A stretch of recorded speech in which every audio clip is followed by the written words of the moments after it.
In this video, I'm going to demonstrate to you how to reflect across an oblique line. In other words, a line that's not perfectly horizontal or vertical.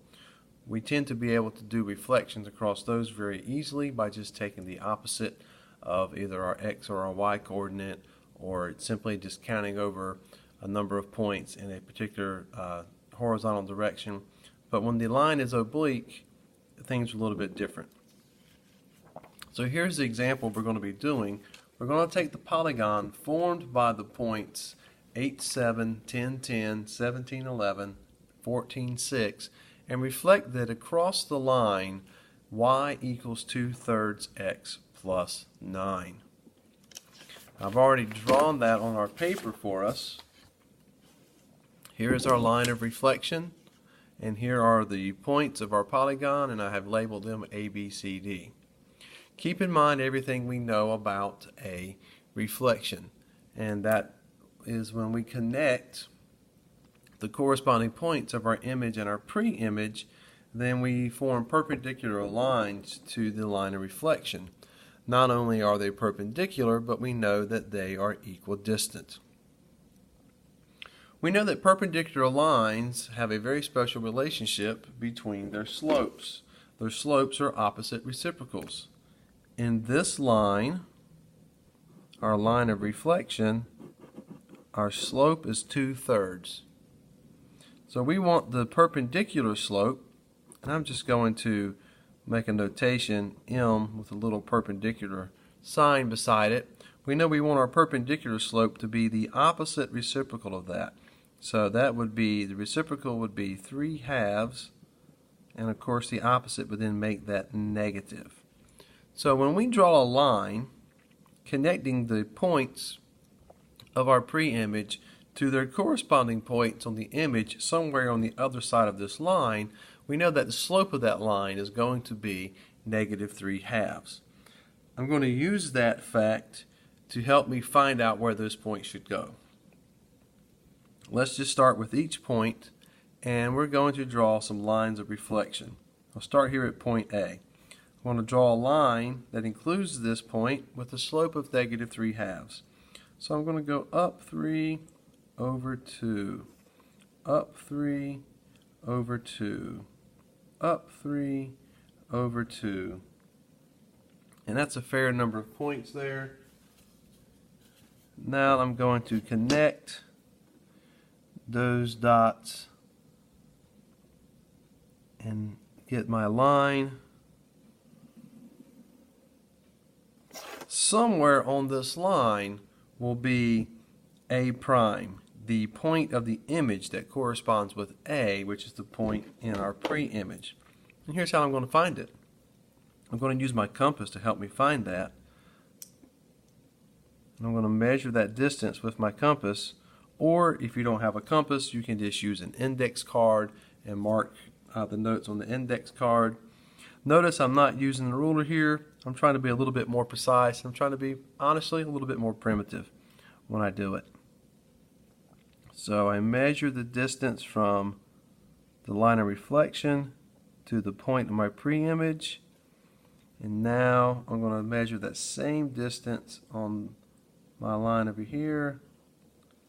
I'll make a pencil mark, and where that intersection is will be my corresponding point. So right there will be A prime, and let's go ahead and label that. The tip on this marker is a little bit too big. That's A prime. I'm going to repeat that process for all 4 of my other points, all 3 rather.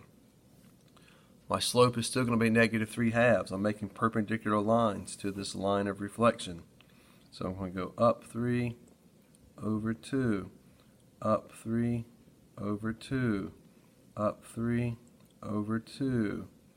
That should be long enough to find our other point. Connect my dots. Somewhere on that line will be B prime. I want to measure that distance so I can make it equidistant from the other side.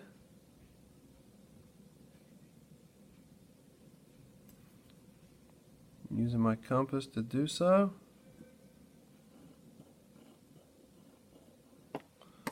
And that should be B prime.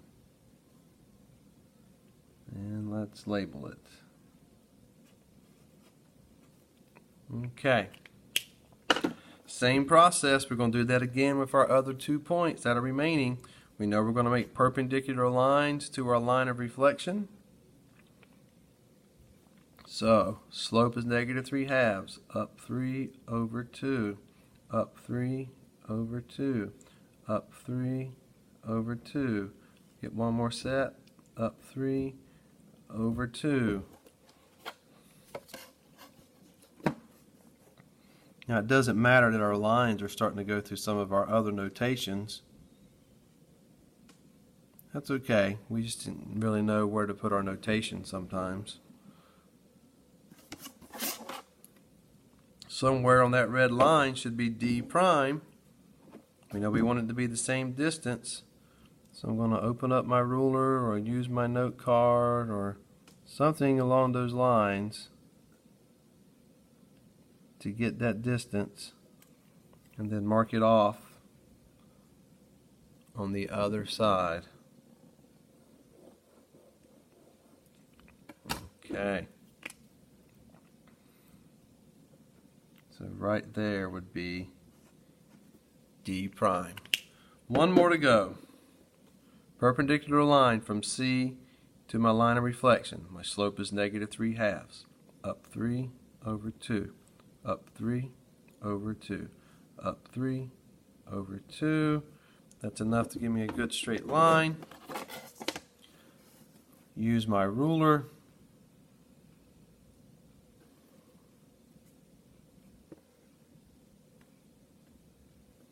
Make my line. Somewhere on that line will be C prime. Use my compass to mark my distance. It looks about right. Mark it on the other side. That same distance.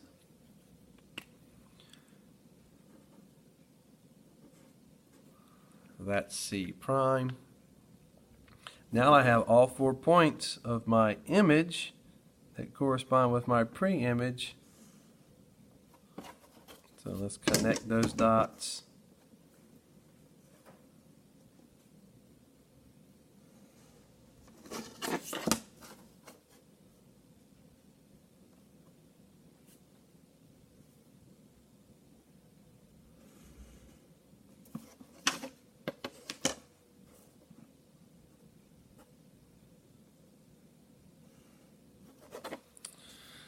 And there's the reflection. We've just reflected this polygon, ABCD. Let's make it stand out a little bit better. We have reflected it across this oblique line. In other words, it's not perfectly horizontal or vertical, but using what we know, using perpendicular lines, we were able to reflect it.